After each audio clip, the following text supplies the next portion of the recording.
Ada sebuah quotes yang bilang kalau mau sukses kayak orang-orang 1% di dunia, kamu harus ngelakuin hal yang 99% orang itu nggak lakuin.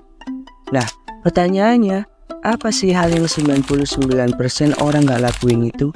Dan kalau kita lakuin, bisa bikin kita sukses. Nah, itu pertanyaan yang semua orang juga nggak banyak yang tahu. Karena tentunya kalau semuanya tahu ya, semua orang bakal jadi orang kaya gitu. Nah, sebenarnya hal apa aja sih yang dilakuin oleh 1% orang? Baca buku, udah basic. Berbisnis, udah basic juga. Apakah ngambil duit bansos? Malah jelas enggak. Terus apa dong? Sedangkan 90% industri di Indonesia itu UMKM, usaha mikro. Jadi kalau mau bilang bisnis, ya semua udah ngelakuin. Banyak yang berhasil dan banyak juga yang gagal. Jadi, salah satu penulis bernama Mark Manson itu pernah berpendapat bahwa yang dilakuin orang 1% itu bukan bisnis, bukan baca buku, dan lainnya. Yang dilakuin orang-orang 1% itu adalah, pertama, orang sukses itu punya ide yang anti-mainstream, yang berarti idenya itu beda banget sama masyarakat. Jadi lebih ke ngelawan arus ya jatuhnya. Jadi orang sukses itu punya ide yang gak biasa. Terus dia juga melakukan yang orang lain gak lakukan. Dan mereka juga berani lawan arus sama ide-ide yang gak populer. Atau bahkan di counter tuh idenya sama masyarakat. Bahkan bisa jadi juga gak ada yang tahu kalau ada orang yang punya ide ini. Ya coba kita kasih contoh di tahun 1990-an. Ada orang yang bilang kalau suatu saat semua orang akan punya PC, punya personal komputer. Terus semua orang akan punya smartphone yang terkoneksi satu sama lain.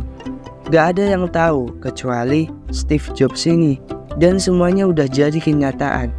Makanya berkat salah satu ide orang ini yang muncul di tahun itu, gak heran sekarang Apple udah merajai semua pasar buat bikin laptop atau Mac. Dan juga smartphone seperti iPhone yang paling baru nih malah udah seri ke 15 Pro aja. Nah tentu waktu Steve Jobs belum sesukses sekarang ini, ya tentunya dulu nggak banyak orang yang percaya. Bahkan ya paling parah mungkin waktu itu dihujat, dikata-katain, ditolol-tololin, dan lain-lain. Nah dari ide yang bisa disebut kontra atau berbeda dengan masyarakat ini, apakah ini cukup buat jadi orang sukses? Ya tentunya nggak cukup men.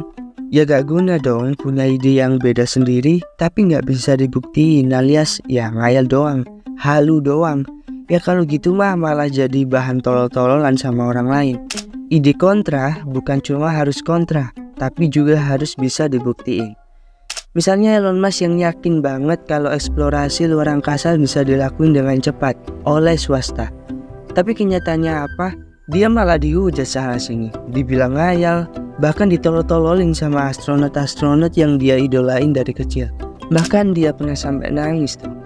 Tapi apa akhirnya? Dia nggak cuma modal bacot doang, langsung dah dibuktiin kalau ucapannya beneran nyata.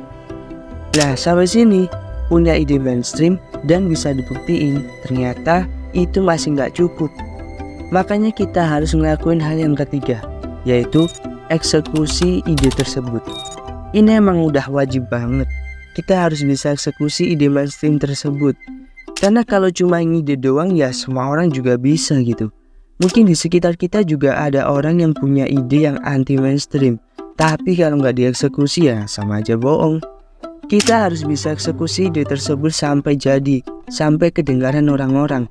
Atau bahkan hasil dari ide tersebut entah ngehasilin karya atau produk bisa dibeli oleh orang banyak dan dirasakan manfaatnya. Gak cuma dieksekusi, tapi juga dilakukan dengan baik, dengan tanggung jawab. Karena kalau sedari awal si Elon Musk atau Steve Jobs ini ngerjain eksekusinya ngasal, ya nggak akan sukses juga. Nah uniknya nih, ada satu hal yang perlu kita sadari. Karena bisa jadi sukses seperti orang-orang 1% ini nggak cocok juga buat semua orang. Bisa jadi sesukses itu juga gak semenyenangkan itu.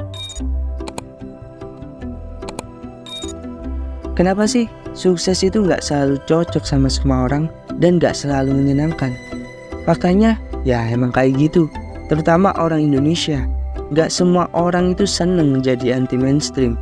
Karena bisa jadi pas kita punya pikiran yang berbeda alias anti mainstream ini, kita malah dikatain sama teman-teman, dikatain sama orang tua, atau bahkan ya gak punya temen gitu. Karena yang mereka mikir, ya lu banget nih orang. Nah, dari semua itu ya jelas bikin kita kena mental. Terus kalau udah kena mental, apakah kita mengeksekusinya jadi bagus? Ya jelas enggak. Terus belum juga mikirin faktor hoki yang emang beneran ada. Terus yang kedua nih, punya ide yang kontra tapi bener, itu susah. Bahkan kita baru bisa punya ide yang bener itu karena punya ide yang tolol berkali-kali. Bayangin tuh, gua dapetin satu ide yang bener. Karena kalau otak kita punya banyak ide yang anti mainstream, yang beda dari orang lain, berarti kemungkinan besar ya kita keluar dari standar sosial. Jadi wajar banget kalau di awal-awal ya banyak yang mikir lo itu aneh gitu. Sampai di titik dimana kita bisa buktiin dan wujudin ide tersebut, baru tuh orang-orang baru bisa percaya sama ide goblok itu. Terus yang ketiga adalah jadi sukses itu nggak selalu bikin bahagia.